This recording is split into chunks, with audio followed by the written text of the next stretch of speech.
Let's watch Little Rhonda take on the big Mickey Mouse. Little Rhonda losing out to Mickey Mouse. Little Rhonda's got Mickey Mouse rings. Not real, folks. Bye-bye. Developments in the fight between Disney and the state of Florida. The Walt Disney Company has now filed a lawsuit against the state, saying a targeted campaign of government retaliation orchestrated by Governor Ron DeSantis was used as punishment for Disney's protected speech. The lawsuit says recent legislation threatens Disney's business operations, jeopardizes its economic future in the region, and violates its constitutional rights. And this all comes as the new state-appointed board meets today. News 6's Lauren Cervantes joins us now live with more on what's happened so far. Lauren. Well, the board voted today on a number of things. The first declaring the deal that the former board struck with Disney null and void. They also passed two resolutions with a unanimous vote. The first is a superior authority resolution, giving the new board authority over the entire district, including over things like planning, zoning, land development. And that control would also include within the jurisdictional limits of the cities of Lake Buena Vista and Bay Lake. Now, the other resolution that they adopted prohibits COVID-19 restrictions or mandates by businesses within the district. But before the votes, board members heard from business owners, a couple of them from Disney Springs, asking for an open dialogue and expressing concerns over higher taxes that could potentially come. There were a lot of functions that this board did that were not according to Florida law. They were not. It's like weird because like I'm gonna let them fight pattern here, because like one is a major conglomerate, like, you know, international brand, awful IP retainers, you know what I mean? Like, they're fucking dog shit. And then the other is like idiotic reactionary Governor Ron DeSantis, who's just trying to make a name for himself in the national stage, only to get absolutely cumstered and dumpstered by Donald Trump when he inevitably goes up against him. So it's awesome, you know, like I'll sit back and watch them fight. I don't think Ron DeSantis has any energy, any momentum, or any like legal grounds to fucking eviscerate Disney in this way, because this entire government was built. This entire government, all the way down to like local governments, was built with protecting corporate interests in mind. So, you know, go after him if you want. Go after Disney, Ron, but Mickey Mouse is going to fuck you up, you know? Not functioning under best practices, and we've got to bring those transparency and accountability for the benefit of all of you and to be in compliance with Florida law. We're going to have more from the business owners this afternoon. As for the votes themselves, they actually passed fairly quickly without discussion. For now, like, I want government to regulate big corporations. So, like, even if Ron DeSantis is doing this with like the worst intentions in mind and doing it purely out of spite, maybe it could set like you know, decent precedent. I just don't believe it would, though, because, you know, let's be fucking real. There's no way he's gonna be able to fucking shit on Disney, you know? I just don't see it. You know, corporate power is way too awesome in this country that is designed to protect corporate power. Like, at the top of the hour, you have one level of restitution, you know what I mean? There's a 3-minute ad break. And there's something you can do to combat it, right? But even then, you're like giving money to the corporation. You can subscribe for $5 or for free with a Twitch Prime. County, I'm Lauren Cervantes, getting results, News 6.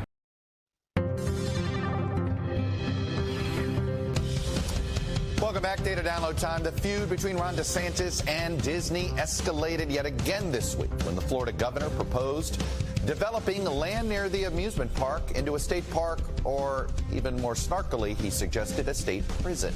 It was the latest volley in a battle that began last year when Disney executive... What the fuck? That's nasty as shit. What? Okay.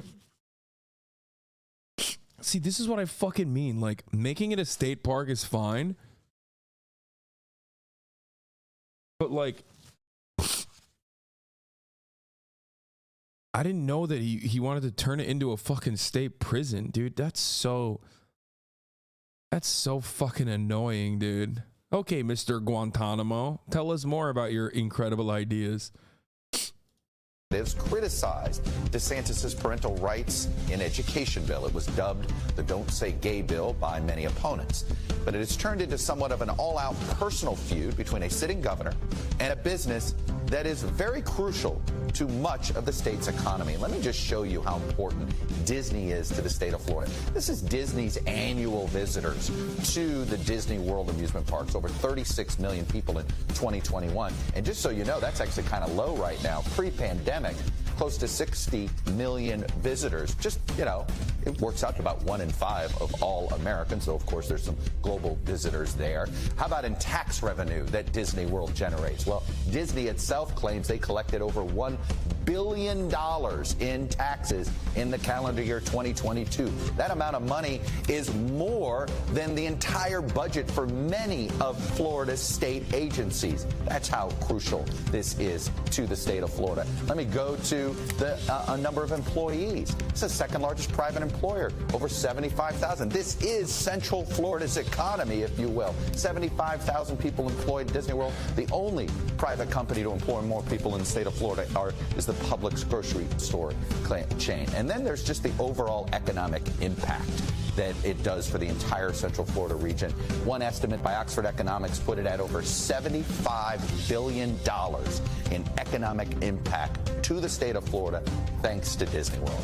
This isn't just a mouse that roars. Politically, it could become a mouse that bites as well. Like, this is why I'm saying it's like weird. You have like a behemoth corporation, and like, of course, neoliberal mainstream media is going to turn around and like suck off the behemoth mega corporation as hard as they can, as they are currently. You know what I mean? But like, Disney has awesome powers in the state of Florida. Awesome powers. I don't want them to dominate the state of Florida, but I also know that like Ron DeSantis is not like legitimately fighting against Disney for any sort of real reason. I wonder if there's he's not even doing this because of Don't Say Gay. He's basically doing this because like Don't Say Gay is the sentiment behind why he's doing it. But it's actually just for Ron DeSantis to boost his national prominence by going up against like a corporation that the national Republicans, not even the National Republican Party, but like basically extremely online Republicans and the Republican media apparatus has considered to be woke. That's it. So it's really, really, really fucking stupid. It's like a battle being fought on the dumbest. Disney is alleging that their loss of special status is part of the political push by DeSantis. It's like weird because Ron DeSantis is doing this for like vice signaling and for clout purposes, but there is a legitimate reason to like undermine the power and authority that Disney has over this fucking state in general. It's such a weird situation, but Ron DeSantis basically did the dumbest thing he possibly could, which is stupid idiot. Culture wars are supposed to be a distraction from like a distraction that allows you not to engage in any sort of like, material change. You fucking dumbass. You're not supposed to take the culture war narrative to a point where you actually have to do material change. You absolute fucking dumbass. That's why the Republican Party very quietly backed away from shitting on Anheuser-Busch at the national level, even though the Republican media influencers were like still ripping into Anheuser-Busch for the Dylan Mulvaney thing. You know what I mean? And if you don't know what I'm talking about, here it is. You want to know why they quietly backed away from attacking Bud Light? Because it's his own major mega donor. The NRCC put out and then swiftly deleted a direct attack on Bud Light, whose parent company donated nearly $500,000 to its candidates in the most recent campaign cycle. They tweeted it and immediately took it down. You're not supposed to bite the hand that feeds you, you fucking idiot. Culture war is culture war. You're not, like, the main purpose of culture war stuff like this is to quite literally reignite some idiotic wedge issue, some fight that like doesn't need to be had, so that you don't have to do anything serious. Okay, so you don't actually have to enact any sort of material change. You don't actually like, you know, genuinely attack corporations. Okay, you're stupid. So when you bite the hand that feeds and you actually start attacking the corporations, you forget that like the main reason for why the culture war was happening is to allow companies like Disney to do whatever the fuck they want, to have their own fiefdom. You know what I mean?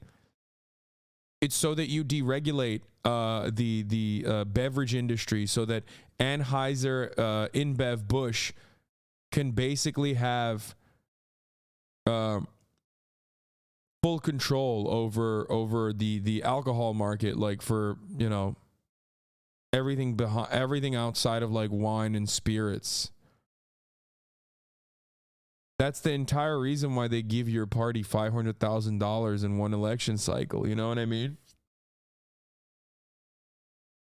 We have this breaking news. The Walt Disney Company has sued Florida Governor Ron DeSantis, slamming what it calls his, quote, relentless campaign to weaponize government power. Let's bring in Washington Post Deputy National Editor Phil Rucker, co-author of the books A Very Stable Genius and Alone Can Fix It. So, Phil, Disney alleging a targeted campaign of government retaliation in Florida. Is it good business to go after the biggest employer in your state? People have been asking that question.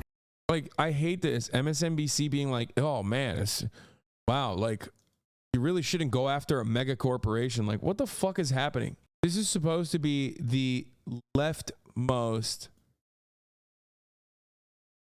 you know, mainstream media outlet. Or is it good politics even? Phil? Yeah, Andrea, well, the Disney company, their main theme park, Disney World, of course, is in Orlando, Florida. It employs 75,000 people there. It is a massive employer and economic engine for the state of Florida. And this has been a long-running feud between the company and the governor, DeSantis. I'm super confused. Are you pro or against the Disney lawsuit? I'm pro let them fight. Like, fuck Ron DeSantis, who is a fucking uncharismatic shit stain, okay? He just absolutely fucking sucks, and he's doing this for clout purposes, and he's an idiot, and he's gonna get his shit pushed in. But also, motherfuck Disney, okay? I don't give a fuck how Mickey Mouse makes you feel. I don't care how you feel about Disneyland. I don't care how you feel about Disney World. Disney is an awful fucking company that has been a rigorous defender of patent laws that have been super damaging for artistic integrity, for creative endeavors in general. It's really awful. Disney is a mega corporation that like basically created legal corporate towns originally and like has its own fucking fiefdom. DeSantis signed into law last year that education bill known as Don't Say Gay, which Disney opposed. And they're like having this fight over the dumbest thing. They have this fight over the dumbest thing possible, which is like Disney lightly saying like, yeah, we oppose the Don't Say Gay bill. And then Ron DeSantis is like losing his mind and thinking he could take on this like mega corporation. And now the media is basically siding. The media is basically fucking siding with the Disney in general and saying like, how dare Ron DeSantis go after them? Because of pressure from its employees and customers, and things escalated from there. And so DeSantis and Republicans in the state legislature of Florida have tried to chip away at Disney's special status in the state, their control of some land there, their tax status. This has been an ongoing source of tension between the company and the governor. And then just now we've learned that the company is in fact suing the governor of Florida. And part of this is because they restructured the commission or the entity that gave special tax status or continued the special tax status to Disney. And Disney did an end run and managed to hold a vote before that change took place. And to enable a new development. So now they're saying that they spent a lot of money on the plans for this development that they can't recoup if they're not allowed to do it, right? Yeah, that's exactly right. And Disney for years has had. It's like both sides of this equation are demons in their own right, and both sides are like greatly abusing the power that they have. Here, on Wednesday, a board appointed by Mr. Desantis to oversee the government services at Disney World voted to nullify 2 agreements that gave Disney vast control over expansion of the 25,000-acre resort complex. Within minutes, Disney sued Mr. Desantis, the 5-member board, and other state officials in federal court, claiming a targeted campaign of government retaliation, which, ironically, because of the way Ron DeSantis has been waging this war against Disney, they actually do have legal grounds to sue over. And the American federal court system, the American judicial process, is like incredibly favorable to corporations, and will consider this to be like massive state overreach, even if Ron DeSantis wasn't doing it with the express purpose of doing government retaliation against a major company in their fucking state. So it's like, it's so fucked up. It's almost like, if I was a conspiratorial minded person, I'd be like, Ron DeSantis is doing this so they can set a fucking legal precedent that will absolutely eviscerate any matter of like legal protections that states have within their purview, within their legal purview, to like actually control major corporations, all the way down to like what they can do with public property, all the way down to like selling of any kind of property, and controlling whatever the fuck they can do with like acres and acres of land at the federal level, like set legal precedents for them. Obviously, I don't think that's the reason. I think it's way, way, way dumber than that. Okay. I think that, Ron DeSantis is a fucking idiot, and he's doing like culture war shit against Disney, and Disney's like, what do you mean, brother? Like, you forgot that just because you're a Republican doesn't change the reality that this country was designed by fucking, monkeys like you to basically give us full-blown protection against any kind of state, any kind of state action. Like, we are private enterprise. We are commerce. We are industry leaders. We will destroy you.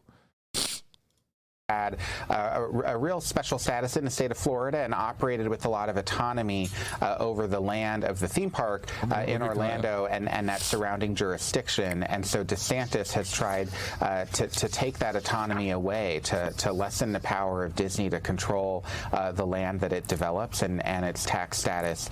And, Disney is alleging that this is all part of a concerted political push by DeSantis. And in fact, DeSantis has used his feud with Disney as a rallying cry for conservatives around the country, for social conservative voters who form a... You literally cannot, as a council, vote down a development project unless it violates a contract or your zoning laws. It's so stupid. Yeah, I mean, you think a council has like any kind of power over a company like fucking Disney, dude? That's crazy. Fuck Disney. They plugged $1.3 million in the Anaheim elections. They bought out the Anaheim council members. They literally bought land for $1 to build a fucking massive parking lot and refused to pay a gate tax that city council members refused to advocate for. They have the city of Anaheim hostage. Fucking wild. Yeah. Remember what happened when COVID happened? They were more powerful than the governor.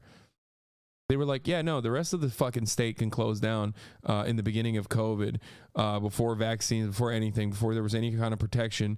We're going to keep it open, actually. We're going to force our fucking workers to go to work. A huge part of the Republican base, who, of course, are going to be helping select the next Republican presidential nominee. DeSantis, of course, is very likely to enter that field soon and become a candidate himself. Phil Rucker, thanks so much for all of the context there. Yeah, let's hear what Legal had to say about how Disney outsmarted Ron DeSantis. Mom and pop business that just made a fool of Ron DeSantis. All they had in their corner was $200 billion in market cap and thousands of the world's best lawyers. But not only did they make a fool of Ron DeSantis, they did it in the most legally hilarious way possible. Yeah, so it's Florida Governor Ron DeSantis versus Disney in a fight to the death. And they're going head to head in a Damn, this motherfucker's got 4K. Up in the swamp, and only one will emerge victorious. And so far, well, it's Disney 1, DeSantis 0. And you'll have to stick around until the end to learn of the hilarious legal way that they actually won this one. Now, I know what you're asking. Did Legal Eagle come to Disneyland just to film one sight gag? No, I came here for many sight gags. The trouble all started in March of 2022 when Florida's Republican-dominated legislature passed House Bill 1557, aka the Parental Rights and Education. I mean, it would be pretty funny if Disney just like basically funded and pushed for a completely blue governor for the state of Florida. Like they found like the most, anti-Cuba Cuban guy who's like a Democratic Party guy who's like maybe gay, you know what I mean? And then they propped him up and they took like the Miami mayor and fucking made him like the governor of Florida, which they kind of have the power to do so. We're talking about a company that has insane amounts of money. They have ungodly amounts of money and ungodly amounts of political capital that they can expend.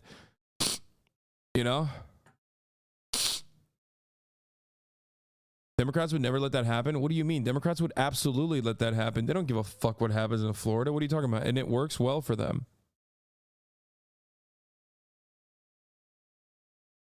But they want deregulation law. You think the Democrats are going to regulate Disney? What are you, crazy? Hello, Disney is in Florida as well, and they run the state here too. They run Anaheim. You think Democrats are going to regulate Disney? What are you, crazy? Education Act, aka the Don't Say Gay bill. The law bans discussion. The mayor of Miami is a Republican, though. Yeah, like, just who cares?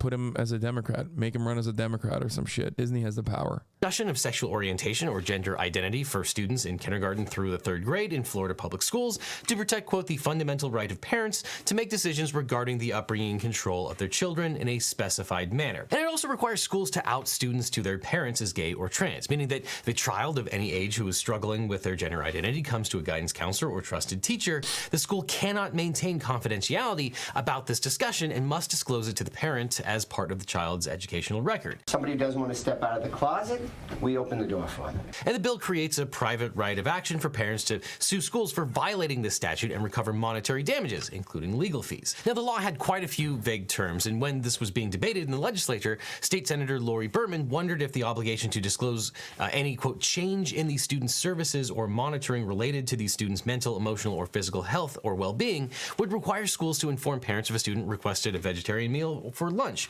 And the bill's sponsor, State Senator Dennis Baxley, agreed that it would. But if the bill's intent was to banish any mention of LGBTQ people from Florida schools as educators struggle to comply with a vaguely worded law under threat of cripplingly expensive litigation, it's been a rousing success. Teachers in Pasco and Duval County schools were ordered to remove safe space stickers from their classrooms for fear of running afoul of the Don't Say. It's just like ruthless, cruel, and it serves no purpose other than just like literally fucking over children. It's a perfect Republican bill. You know what I mean? It serves no purpose other than to just be like, yeah, fuck you.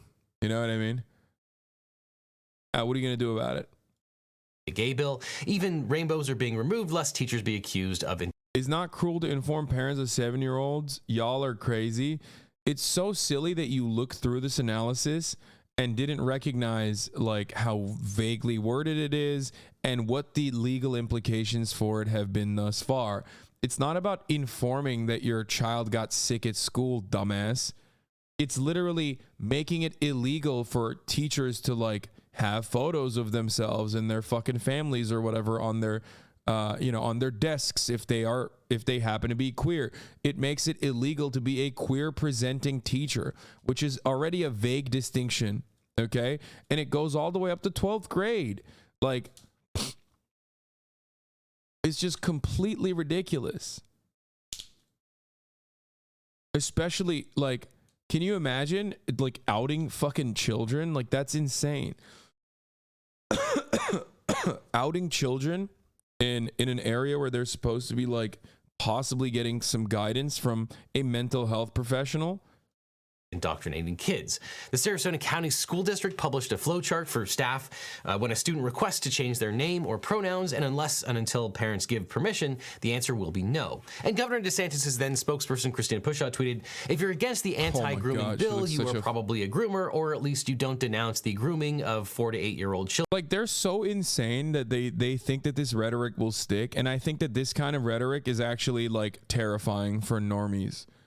Where they think that like, oh, dude, if you're Like, they keep talking about like 4 to 8 year old children, but it's like you're in this process. You have like a 16, 17-year-old, for example, that's like gay, and then you just out them to their fucking family of like homophobic parents. You know what I mean? Like, you think that that's valid? You think that's a good thing to do? That's insane. That's an insane thing. Hasn't the rhetoric stuck already though? Fuck no, dude. No. If you think that like gays are groomers rhetoric has stuck, you're extremely and permanently fucking online. That's it. Good luck.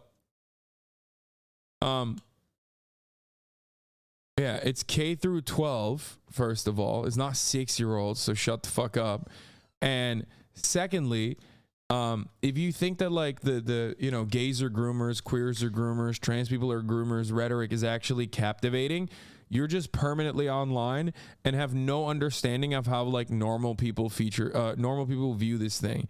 Yes, as far as trans people goes, one subsect of the larger LGBT community, trans people are met with a lot of apathy from the broader majority, but they just don't, like, the broader majority doesn't care. They don't think about them as like, you know, pedophile rapists.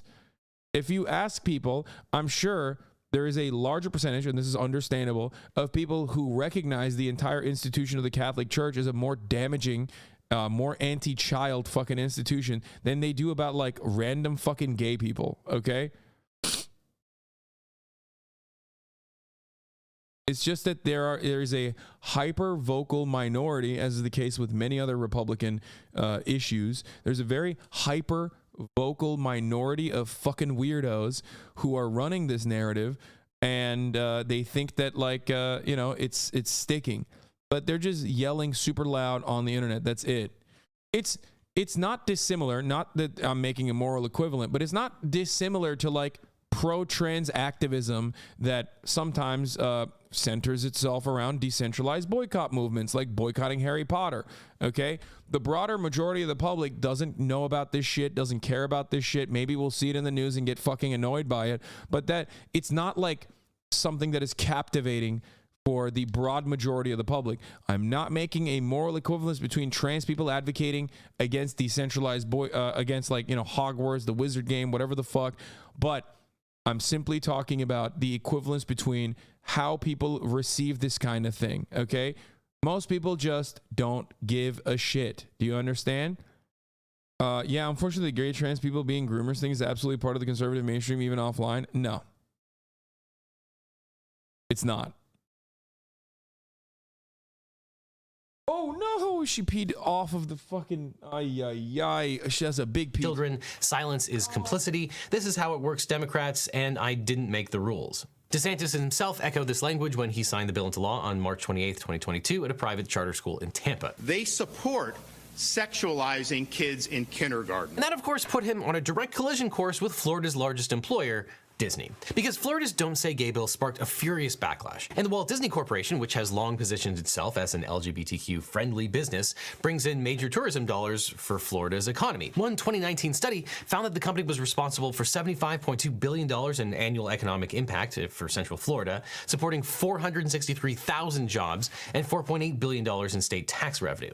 It also contributes millions of dollars in campaign contributions every election cycle. And yes, before you write it down in the comments, I am fully aware that all this is taking place in Florida at Disney World, not in California at Disneyland, but I didn't want to go to Florida. Have you seen who they have elected there? And as it became clear that the legislature was actually going to pass the bill, Disney's then CEO Bob Chapek faced intense criticism for not using the company's clout to fight it. His own employees staged walkouts in March of 2022 and set up a website called Where is Chapek to demand action. For his part, Chapek told shareholders he'd been working behind the scenes to fight the bill, and he apologized to Disney's LGBTQ employees, saying, quote, "I missed the mark in this case, but I am an ally you can count on, and I will be an outspoken champion for the protections, visibility, and opportunity you deserve."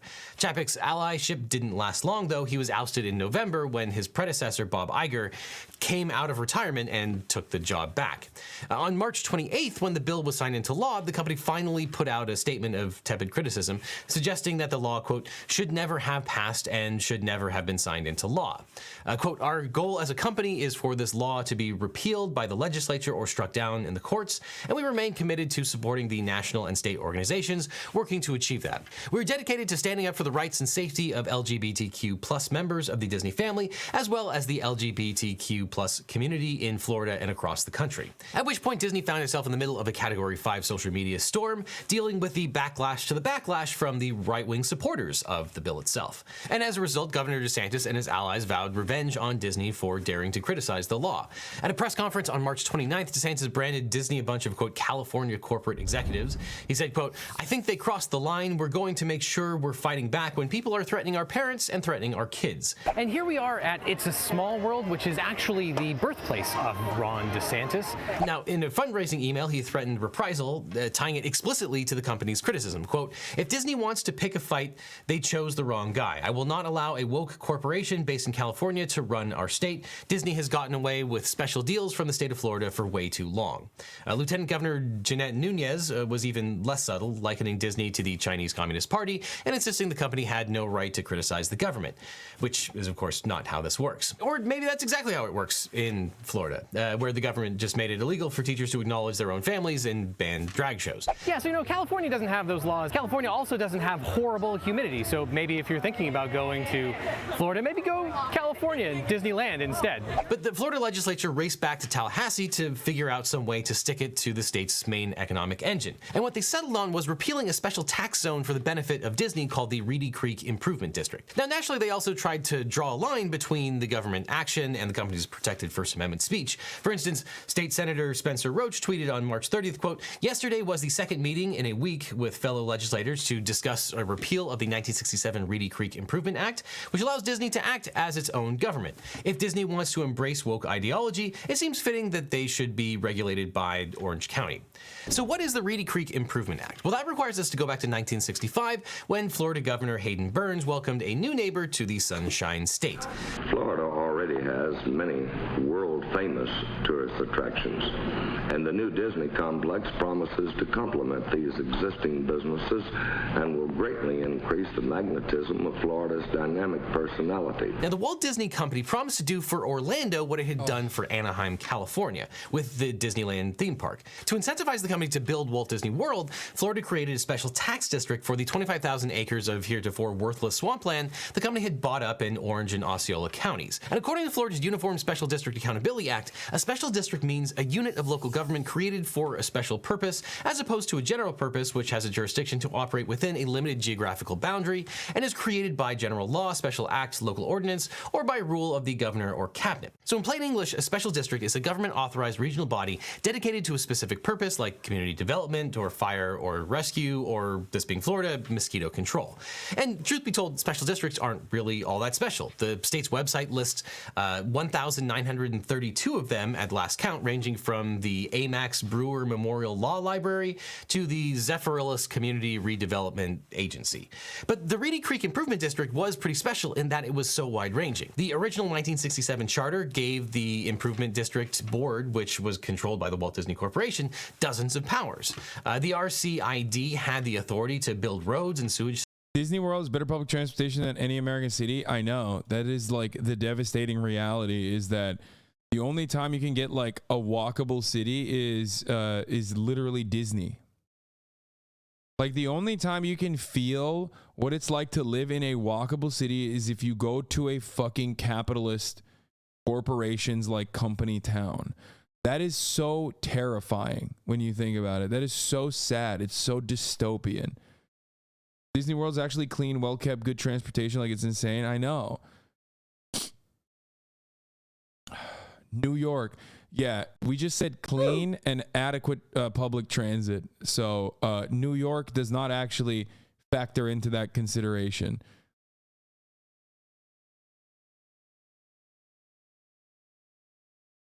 Someone said college towns are pretty walkable. That's true. That's actually another place where you can get like the experience of a walkable city. I mean, you look, this is the United States of America. It's massive. You have Philadelphia that has some level of walkability and also some adequate public transit opportunities. They're not exactly clean necessarily. There's Chicago as well, which is another city that has like decent walkability. But like these are all cities that pale in comparison to like the fucking shittiest European town. You know what I mean? Florida is not walkable at all. Bitch, you think I'm talking about the state of Florida? We're talking about Disney World or Disneyland, whichever one is in Florida. systems, to contract with neighboring police departments for security, to enact a mosquito control plan, and the law exempted it from virtually all zoning laws. It even gave the RCID the right to collect taxes at triple the rate of any county or city. Essentially, the charter allowed Disney to function as its own independent municipality, an arrangement which worked out well for everyone for some 55 years until the mouse got too big for its britches and started talking back to the governor. So in 2022, after Disney criticized the Don't Say Gay law, Governor Desantis and his allies decided to kneecap Mickey by revoking the charter of the Reedy Creek Improvement District. His buddies in the state Senate raced back to Tallahassee to enact SB 4, a bill which purported to dissolve the Reedy Creek Improvement District itself. Well, to be more accurate, it dissolved, quote, any independent special district established by a special act prior to the date of ratification of the Florida Constitution on November 5th, 1968, and which was not reestablished, re-ratified, or otherwise reconstituted by special act or general law after November 5th, 1968. But you probably saw this coming. The only district affected by this law would be Reedy Creek. And Orlando land use lawyer Jacob Schumer immediately spotted a huge problem with his plan to stick it to Disney, because a lot of special districts were empowered to issue bonds. But the RCID charter had a special provision wherein the state of Florida pledged not to impair the rights of bondholders until, quote, all such bonds together with interest thereon, and all costs and expenses in connection with any action or proceeding by or on behalf of such holders are fully met and discharged. And so dissolving the Reedy Creek district would cause the bond debt to land squarely in the lap of the local government. And while Disney can easily pay the $58 million annual debt service on the $1 billion worth of bonds, Osceola and Orange counties cannot. But DeSantis vowed to fight on, saying, quote, in the near future, we will propose additional legislation to authorize additional special districts in a manner that ensures transparency and an even playing field under the law. And his spokesperson vowed that no Florida taxpayer would see their rates go up as a result of the governor's mission to punish Disney for standing up for LGBTQ kids. Now, in the event that the legislature passed a substitute statute for SB 4, the bill also... Like, a Republican trying to get more fucking taxes out of Disney is such a laughable concept. Republicans literally forget who they're going up against. You know what I mean? This is like the perfect representation of that. You know how like Republicans could get away? Like Donald Trump could get away with saying like, you know, John McCain is, you know, not a real war hero because he got fucking caught. Like, and people still won't be like, wow, that's really fucked up that you said that. You can do that. You can say like, you know, mega corporations are fucking lame. You can say Jeff Bezos is a socialist, but you're not supposed to actually touch. Oh shit.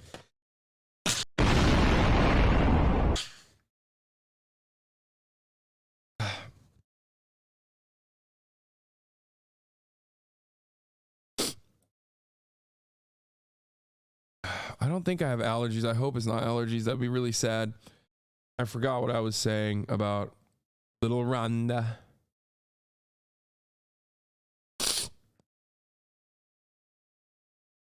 Oh, the point is, you can say Jeff Bezos is a socialist all day, every day, but you're not supposed to deregulate Amazon's monopoly on e-commerce, because when you do that, you actually, you know, you lose sight of why you were doing the culture war shit to begin with.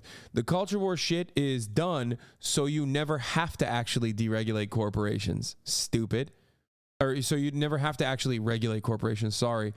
The moment that you actually start hurting a corporation's bottom line is the moment that you lost track of like what you were there to, you know, why you were put in a position of power.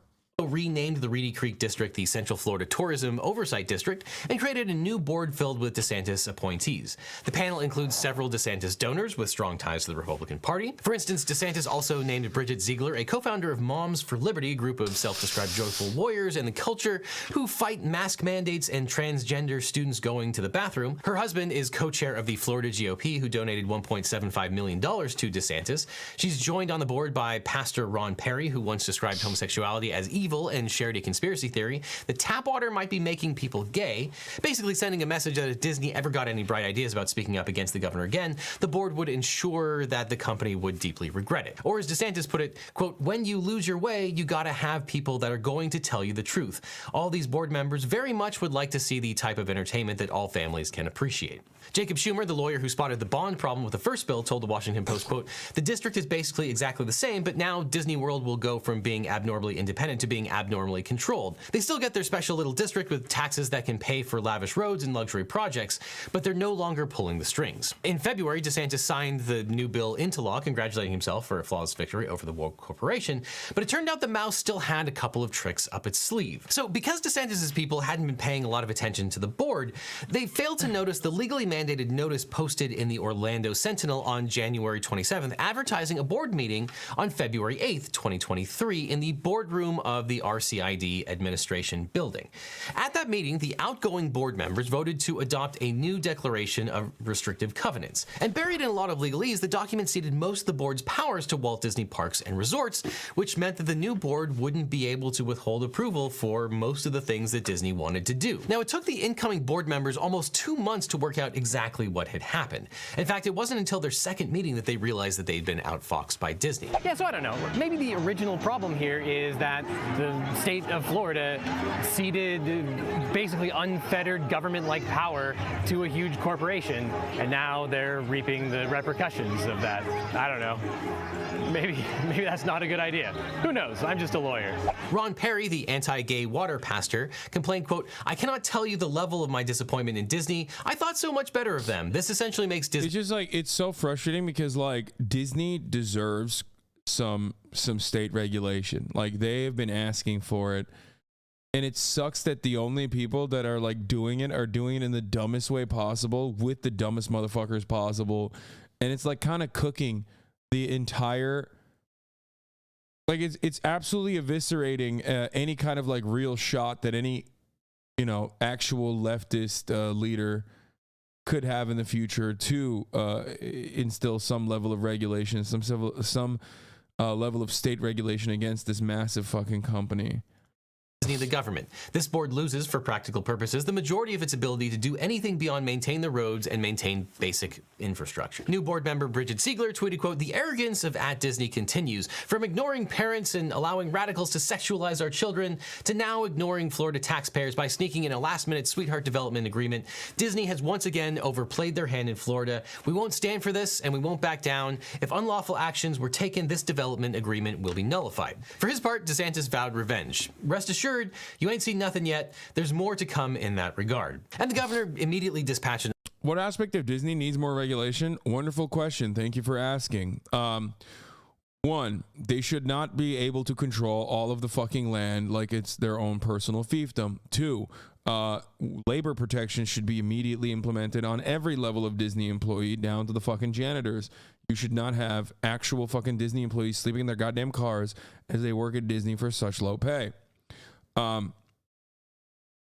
Yeah, labor regulations, zoning regulations, safety regulations, environmental regulations, and last but not least, their patent extensions should be eviscerated. I think that is completely ridiculous. Okay, break up their entertainment monopoly as well. Plenty to talk about here with respect to Disney's wrongdoings, I think.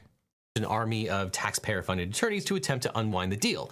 A statement attributed to 4 separate law firms reads, quote, "The lack of consideration, the delegation of legislative authority to a private corporation, restriction of the board's ability to make legislative decisions, and giving away public rights without compensation for a private purpose, among other issues, warrant the new board's actions and direction to evaluate these overreaching documents and determine how best the new board can protect the public's interest in compliance with Florida law."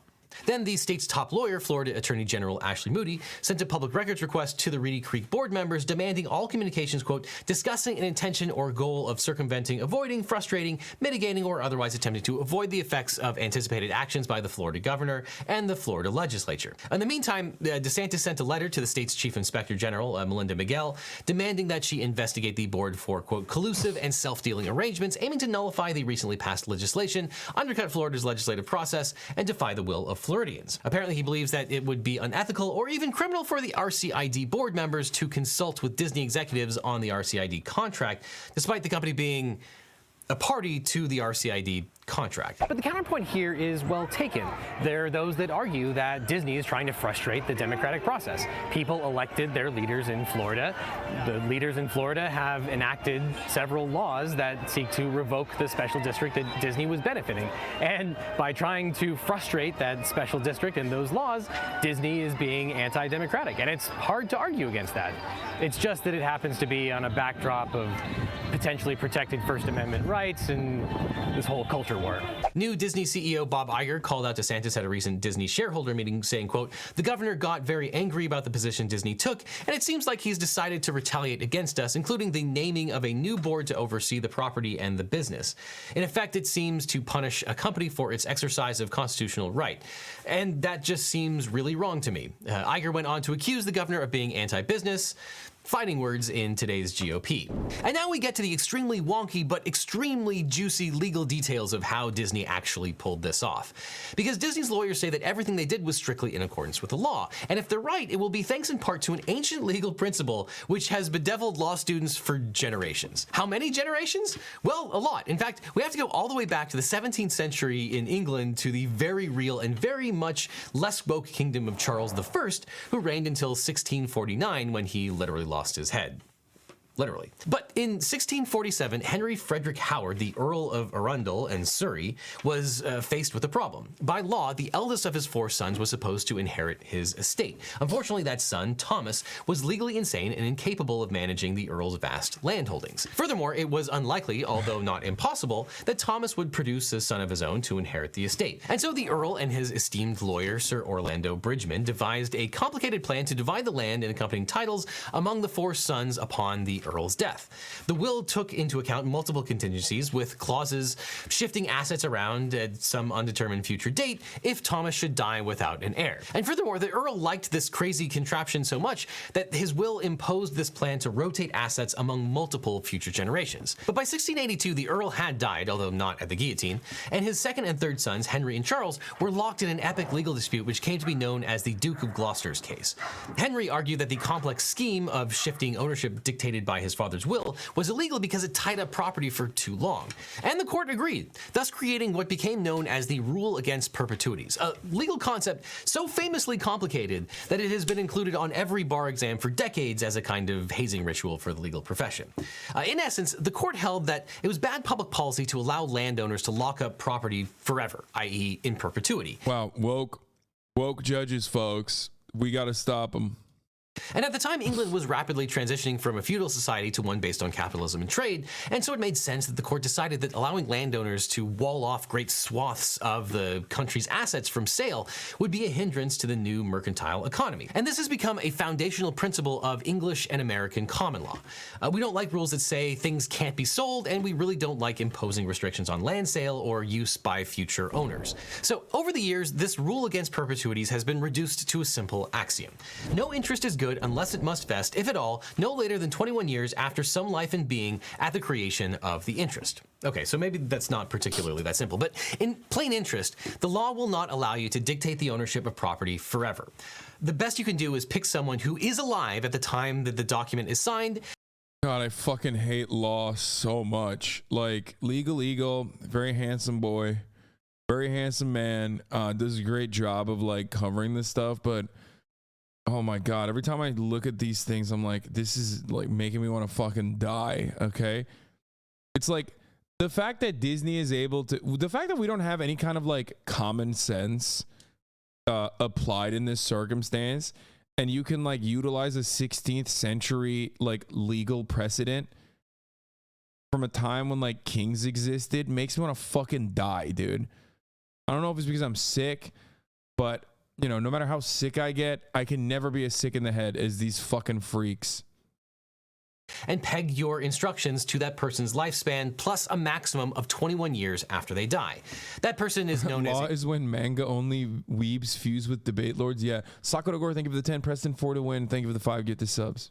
a quote life and being, commonly referred to as a measuring life, and that person doesn't have to be a party to the contract. You can make a measuring life Miley Cyrus or Barack Obama or your brother's new baby. It doesn't matter. It just has to be someone alive at the time of the contract. All right, so how does this work in practice? Well, let's say that Scrooge McDuck wants to leave his mansion to Huey, Dewey, and Louie. In his will, he writes, "I leave my home to my beloved nephews for life, and then to their children when the last of them reaches the age of 25. Now, in theory, Huey, Dewey, and Louie could father children, or ducklings, on the last day of their lives. So this will violates the rule against perpetuities because it exceeds the measuring lives, that's Huey, Dewey, and Louie, by more than 21 years. But change 25 to 21 and say my nephew's lives plus 21 years, and it's probably all good. So what does this have to do with Ron DeSantis trying to burn down Mickey's clubhouse? Well, Florida, like most states, has modified its rule against perpetuities. It's no longer 21 years. In fact, in 2022, the state changed the rule from 360 years to 1,000 years, which is pretty optimistic considering how much of the state's population lives in coastal areas, which could be affected by sea level rise. But Disney and the RCID board knew that DeSantis and his allies in Tallahassee would be on the hunt for any possible way to void the declaration that strips his appointees of power over the company. Remember, the RCID board and Disney just watched the legislature pass multiple laws aimed directly at them, and they know that he's not above enacting a 17-minute rule against perpetuities that only applies to special districts established in 1967. So to protect the company from that eventuality, they inserted this clause, quote, "If the perpetual term of this declaration is deemed to violate the rule against perpetuities or any similar law or rule, this declaration shall continue in effect until 21 years after the death of the last survivor of the descendants of King Charles III, King of England, living as of the date of this declaration." And you should know, in May, King Charles will be officially inaugurated as King of England. He has 2 sons, 5 grandchildren who are living as of the date of this declaration. So for the purposes of this contract, they are the measuring lives. Prince William's children are Prince George, age 9, Princess Charlotte, age 7, and Prince Louis, who is 4. Prince Harry's children with his wife Meghan Markle, the Duchess of Sussex, are Prince Archie, who is 3, his baby sister, Princess Lilibet Diana Mountbatten Windsor, born June 4th, 2021 in Santa Barbara, California. As the youngest of King Charles's descendants living at the time of this contract, she is statistically the likeliest to be the ultimate measuring life of this contract. Behind me is the Matterhorn, and the fun bit of trivia is that in order to extend the contractual period even further, Disney has actually purchased the rights to King Charles III. He will be cryogenically frozen so that he will actually never die and be interned in the Matterhorn, so that all of the contractual obligations will go on basically forever. That's a joke. So kids, that's how Mickey Mouse... That's a joke. That's a joke. I have to check that. What? Okay, I think my brain is not working because I literally thought maybe it's real. It's a joke. It's a joke. He should have said like that's a joke because he's too serious. He's too serious, and also it's Disney, so like it does feel like it might not be. You know what I mean? I mean, the part about the 1,000-year extension is not a joke. You know what I mean? Which is why, like, the fact that you thought Disney could do that is insane. Bitch, did you not hear the other very real parts about this process? Where they have like extended the rule of perpetuity to like thousands of years at this point. That's not a joke. That's what they actually did. That's Disney, bro. It listed a real-life American princess to protect the fake Magic Kingdom in a real-life battle to protect the First Amendment. Yes, because Floridians love it when you antagonize the state's largest employer. I have to admit, coming to Disneyland alone as an adult is a very strange experience. The things I do for this channel. Meanwhile, the new board vows to fake until they make it, passing a resolution restoring their power. But for now, they are pretty much out of a job. And if DeSantis keeps going, the 460,000 people that Disney employs in Florida will be out of a job as well. So they could really benefit from today's sponsor, 80,000 Now.